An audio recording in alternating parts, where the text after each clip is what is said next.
Welcome back to my daily Tour Divide coverage. We're now on to day 5, and let's get over to track leaders and have a bit of a look to see what's been going on. And I guess we'll know by now Victor's streaming ahead. Can't actually see him on the map right now because he is basically on record pace. If I zoom in here, you can see him just hiding behind Robin there. So they're in, well, not they, because Robin's not out there. But last year Robin was in Pinedale. Victor is also in Pinedale, and it's kind of a really good staging post before the Great Basin, which for those of you who don't know is kind of like the big desert section, and it can be notorious for wind. If it rains, it can be muddy, as we've seen in the last couple of years. And so Victor is essentially, at the moment, I'd say he's ahead of record pace because obviously it's nighttime now, so everyone's sleeping. But Victor was ahead of Robin in terms of pace to get into Pinedale, so I suspect he's going to start a little earlier than Robin did. But I suppose we need to start thinking about the record and whether that's going to be viable for Victor. And it sounds like conditions are ideal at the moment on the divide. So we'll dig into the weather in a little while. But first, I'll just sort of summarise what's going on. So Laurens ten Dam, he's in second place. He's got to Flag Ranch. I don't think there's lodgings there, but there is a campsite, and I've certainly slept in one of the huts there, or there's a pit toilet too. I suspect Laurens, where he's there, it looks like he might be probably having a night in a Tour Divide hotel, otherwise known as a pit toilet. So he's going to be heading into the Tetons. So basically, he's essentially a day behind. I suspect he'll be reaching Pinedale or Boulder tomorrow. He's there. Angus Young in third. So we did hear Laurens said yesterday that he got a bit of a shock that he checked the tracker and said he was stopping more than everyone else. Seems like he's kind of got a bit of a move on. So behind him, he's got a bit of a gap over Angus now. So Angus, again, I suspect there's a campground down here somewhere. Again, somewhere I've stopped before to use the toilets and refill. There's a campground somewhere down here. I suspect Angus is again staying there. And a little bit further back, David looks like he's in Island Park. It sounds like he's had a few little issues today. Again, we've got some messages and stuff. Xavier's closing in on David, but all of these guys are ahead of that historic Mike Cool record. And then Megan Hakkinen. I missed Miku as well. Miku's just behind Mike there, and behind the dot. Megan, I think Megan is absolutely storming. Such an impressive ride from Megan at the moment. So she's well in the top 10 overall. So that she's 1, 2, 3, 4, 5, 6, seventh overall at the moment. But riding super, super strong, really impressive from Megan. She's well ahead of all the women's records and her own record by a good margin at the moment. And I think that is partially down to conditions, but I think Megan has also really prepared very well for this. I've been following her on. If you follow her on Instagram, you know she's been training really hard. Spent a bit of time up in Colorado at altitude. She's been very focused, and all that work's paying off. And Felix, the lead single speed rider, well in the top 10 as well, ahead of Yossi Barrock. And Alex McCormack, he seems to have dropped down a bit. Again, slowed his pace, but we'll talk about Alex shortly. So there's a couple of riders there. So Alex and Dries van der Kielij. Sort of together, they are in Lima by the looks of it. There's a little guest house there. I've stayed there myself.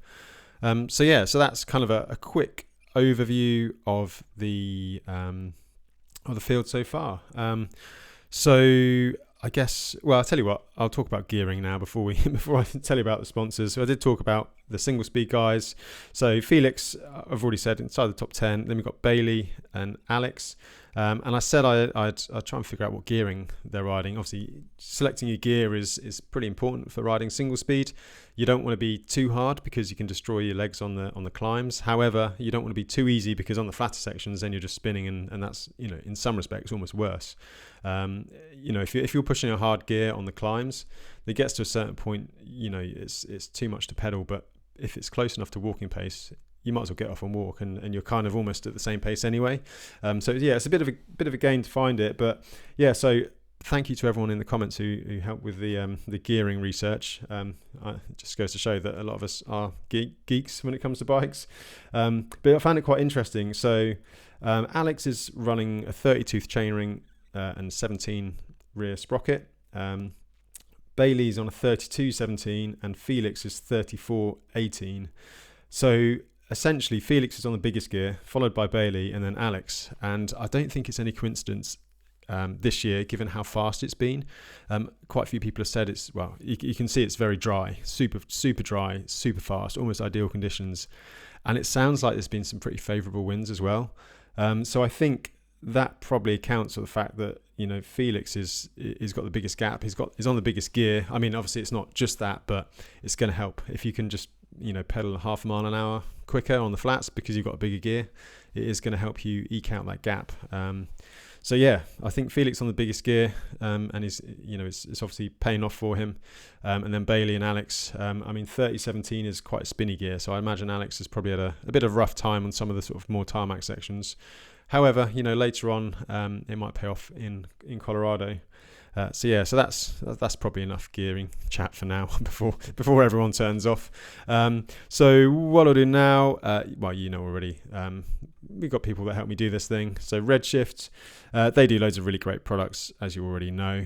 The stems, the seat posts. Actually, I run a shock stop stem on my gravel bike, just enough to take the edge off. It's not kind of like a true suspension fork. However, it's like 30 mil of travel, and I find when you're on a rigid gravel bike, it just takes the chatter out of the trail. So I run these on my gravel bikes. They've got loads of different lengths, and actually they've just started introducing the real short stems as well. So it's like a 55 mil and a 70 mil stem, and then your more sort of traditional longer sizes. So yeah, check out Redshift. Loads of really great products, great people, and I've got the discount code as well. And then Enduro Bearings, as you know already, they're supporting this coverage, making it happen. As well as bearings, they do other little things, such as jockey wheels. And again, I've been running these for years. I've never had to replace a set yet. They run obviously their XD15 bearings in them, which is their ceramic hybrid bearings. So you're not really going to have any issues with the bearings collapsing or anything like that, as you do get on certainly cheaper or OE level jockey wheels. And also they run a slightly harder nylon as well, so they do last a bit longer.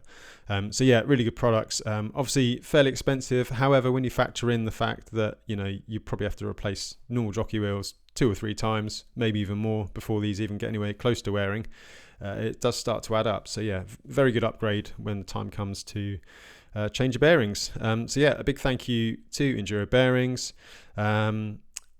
And I've got my ULTRASCAPE shop, got some caps in, running out of coloured caps, but got some black caps left and Mazine. So yeah, if you want to support the channel and what I do, check out the shop, and yeah, appreciate that. I'll put the link up. So let's have a look. Let's talk about Victor now, and where he is. So Victor's in Pinedale. So we're on obviously Ride with GPS, which is a really fantastic tool for seeing everything. So where is he? Oh, so Pinedale's up here. There we go. So Victor will be staying in here somewhere. And you can see it's a fairly big town. If you go on Google Maps, it gives you a bit more of an insight. So this is probably one of the better places. So there's the hotels and stuff. There's a gas station. You're going to need to do a fairly big resupply here. There is stuff in Atlantic City and Boulder, but Pinedale is probably the best place to get a proper resupply. And I've stayed here myself in 2019. I got to Pinedale, I think probably about 10 p.m. and I decided to stop early, and then basically just had a big hit out through the basin. And in 2019 it was actually pretty similar conditions, I'd say. So you can see it's just big dirt roads. This first section's very fast rolling if the wind's in the right direction. Pretty much identical views to this when I did it, and I got basically blown through on a big tailwind, and I pretty much almost crossed the basin in 2019 in a day. I think I set off about 1:30 from Pinedale. You've got Atlantic City here, which is like an old mining town, and yeah, there's not an awful lot there, but the locals really come out for and support the divide.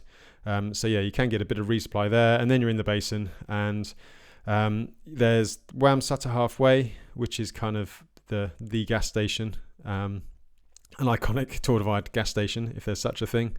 But yeah, there's not much out there. It's pretty wild, and it can. Well, we've seen a couple of years back the infamous porta potty situation when it rains, and it was Jens, Ulrich, and Justinus all got stuck in a porta potty in the middle of the basin. I mean, they were so lucky that was there, because generally there's absolutely nothing out there. So weather is important, and I thought, I mean, it's dry. It's not looking like there's going to be any rain, so I don't think mud's going to be an issue. However, wind can be a problem. So let me just switch back to the Rider GPS map, and I'll just overlay the wind. And as you can see, so Victor's in Pinedale, and it's looking, I mean, it's not a true tailwind, but at the moment it's looking like he's going to have a fast start, and it's going to be, I think he's going to get the first sort of part through Atlantic City and sort of getting into the basin. It looks like it's going to be a bit of a tailwind for him, and then it's looking like a crosswind. So I imagine it's going to be pretty warm, pretty dry in there. He'll need to get a lot of like water and drinks at Atlantic City. But it's looking like a crosswind now. It can be a lot worse in the basin, and it can change quick as well. So, you know, this is, it's like 1:30 in the morning at the moment. So by tomorrow lunchtime, it could be totally different. We saw that last year with Robin. Like, Robin got ideal winds through the basin, and then the others sort of 12 hours behind just got killer headwinds, and that really, really, you know, pushed Robin's gap out. So the Tour Divide is, as I said in my preview, it is kind of a lottery with the weather to a certain extent. So far, it seems like the riders have just had it really good. Obviously, there was a bit of rain early on and a little bit of snow, but nothing major. And so far, it's been dry and warm in this more southern area. So yeah, it's kind of looking good for Victor at the moment. And we've seen him on that gravel bike. He's got a really compact position. He's wearing that super fast skin suit. So in windy conditions like this, that's going to pay off. And yeah, we'll see where he gets to. I suspect he's going to be pushing all the way through. I think Robin got to Brush Mountain Lodge, which is up. Oh, here we go. Found it on the images, community images straight away. That's Brush Mountain Lodge. I'm not sure if it's open this year or not, but there's certainly water and some shelter available, even if you just sleep on the veranda. So yeah, so that's I imagine what Victor's going to be aiming for. And then he's in Colorado, and it's crazy to think we're on day 5, going into day 6, and already talking about Colorado and the basin.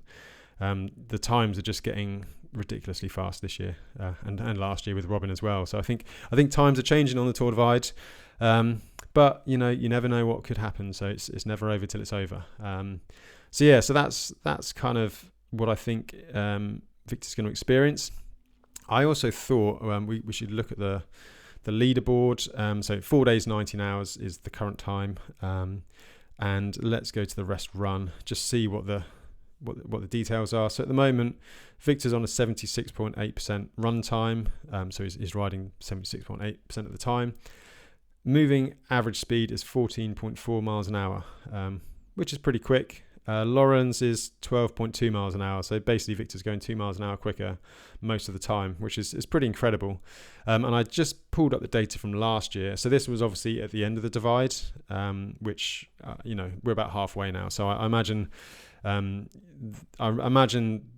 averages will probably go down a little bit. But Robin was on 74% run time and 12.9 miles an hour.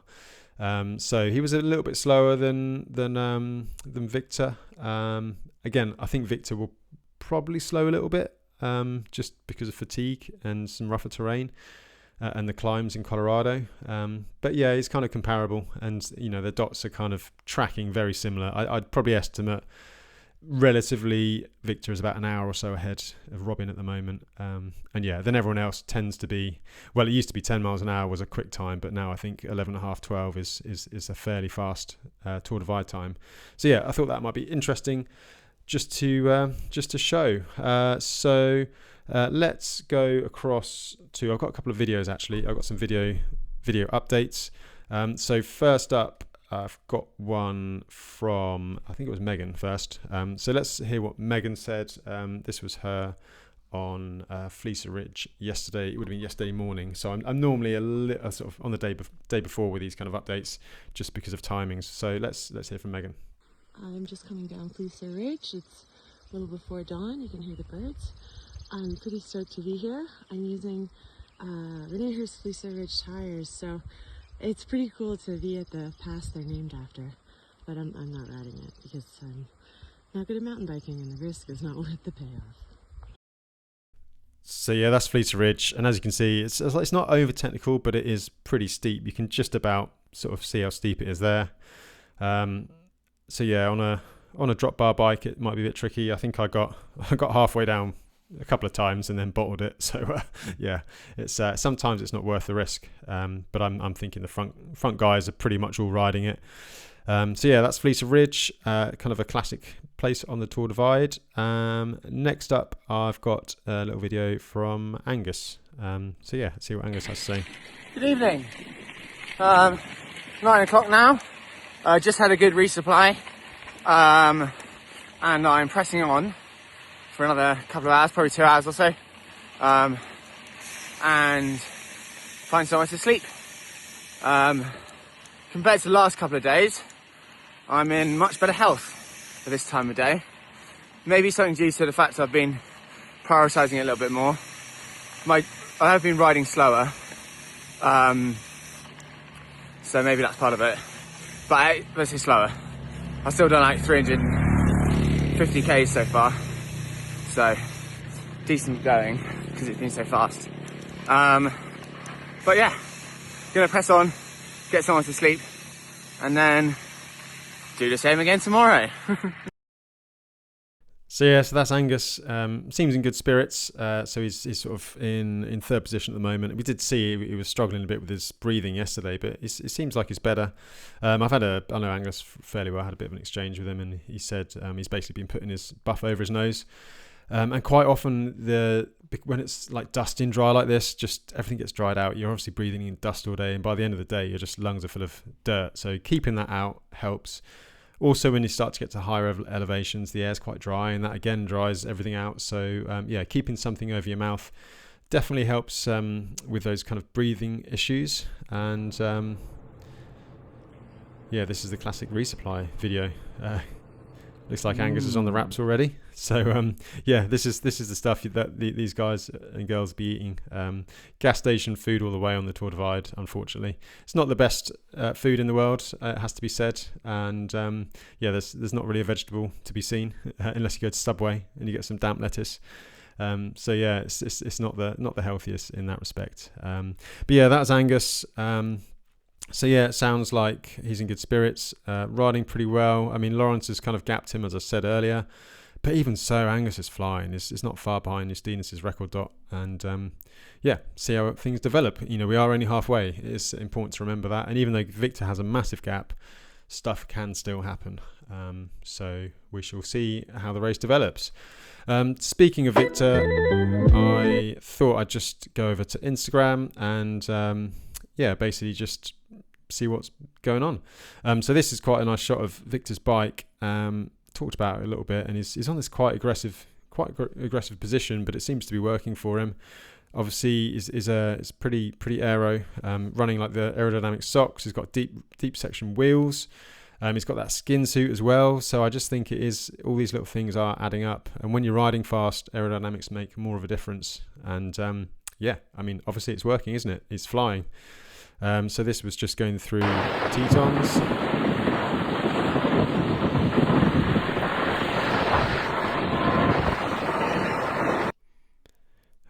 And yeah, this is just yesterday. I think I used that on the thumb.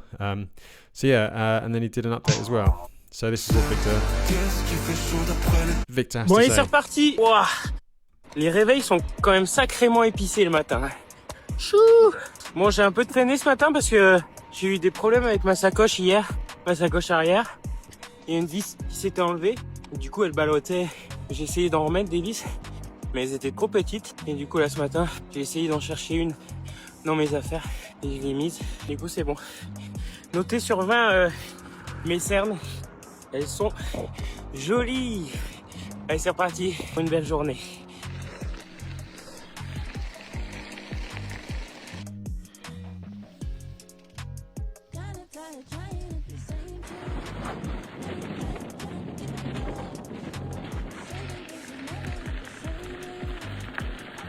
So yeah, so that's Victor just running along there, and you can see he's struggling to get up in the mornings, but not surprising when you're doing this kind of effort. And yeah, he's doing great. There's some of the views on the Tour Divide, and again, that's a good side-on shot of that bike and his position. You can see how sort of aerodynamic he is and pretty aggressive. But yeah, this is a great photo from Eddie Clark. Obviously, he's an absolute veteran photographer on the Tour Divide. So he's doing great. I do notice, though, he's got a couple of holes in his skin suit here. So hopefully that holds together for the rest of the ride. But yeah, Victor is smashing it, it has to be said. Let's go, Victor! And there's him. Dot watcher catching him out on the roads. So yeah, Victor's smashing it. We're going to have to start seriously looking at the record, but I'll wait till we're through the basin until we start that talk. This is from Alex McCormack. We saw he's dropped off. Basically, he says, race pace is done for me. 2026 has burnt too many matches. Resentment was creeping in. So just enjoyment is the aim. So Alex, for those of you who don't know, he set the 7-day distance world record in, I think it was March. And basically he got horrendous weather the whole time. And I think he probably dug pretty deep to it. And I suspect that it might have just taken a little bit of the edge off him. I suspect he's probably hasn't quite got the energy in him to really push the front at the moment, which is a shame because Alex is very, very talented. And I'm sure we'll see Alex is back at the Tour Divide at some point. So yeah, it sounds like he's just kind of like going to be sleeping more and enjoying it. He's still in the top 10. I mean, that just goes to show Alex's talent.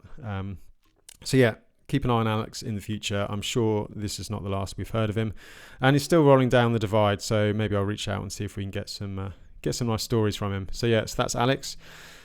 Alex, repping the single speed. Let's see what Alex has got to say for himself. There we go. That is climbing on a single speed. You're just grinding that gear, and just bear in mind that Alex has got the lightest gear out of the 3 leading single speeders. So just think what the others were doing. Think of their poor knees. It is like Alex has stopped. He's stopped for a nice little spa look at the hot springs. Yeah. That looks nice. 16-day pace. Yeah, when you go, try the one on the other. So yeah, I think having a hot spring in half through the divide is probably feels amazing. Another little post from Karen Pocock. So we talked about Megan, and she's just totally smashing it on the women's field at the moment. So Karen was in second. It looks like she's had some knee issues and is therefore sort of slowing down a bit like Alex. So that leaves now Torin Lackman in second place. And Tanya Hacker, it looks like, is in third. Well, there's actually a few women together. And Maud Zonveld. So yeah, there's a few sort of women battling for that third position there. But yeah, it sounds like Karen's had to just back it off a bit, which is a shame because she did a really strong ride last year. But if your body's not working, it's not working, and you've got to look after your health and your knees and everything. It is only a bike race at the end of the day. So yeah, hopefully Karen feels a bit better soon. And then David Chan, we've been following him. He's been in that top 5, so he's posted some stuff as well. I'm hoping I might be able to hear a message from him at some point. But yeah, that's what these riders are experiencing at the moment. Just see how dry and dusty it is. Perfect skies. Yeah, it's a fast one. So far, it's a fast Tour Divide, and yeah, not had any sign of rain just yet, and that's a classic resupply. He's gone for the chocolate milk and candy. And it looks like he's had a bit of an issue as well. So I'll just read the caption for those of you listening on the podcast. We had a bit of a crash. One knee is cut up and the other one is swollen. The swollen knee is honestly the bigger problem right now. Early night and see how it looks in the morning. So hopefully it's not going to be too much of an issue. But these things can happen, just a lapse in concentration when you're tired, and a silly little crash can cause issues. So that's David. Hopefully he's okay. He did put a longer update on his Instagram too, but it was a bit too long for the to put on this. So yeah, hopefully David is not too badly injured and can carry on pushing in that top 5. So I think that is probably it for this morning. Thanks as always for watching, and I'll be back tomorrow, and we'll see how the basing goes. So see you then.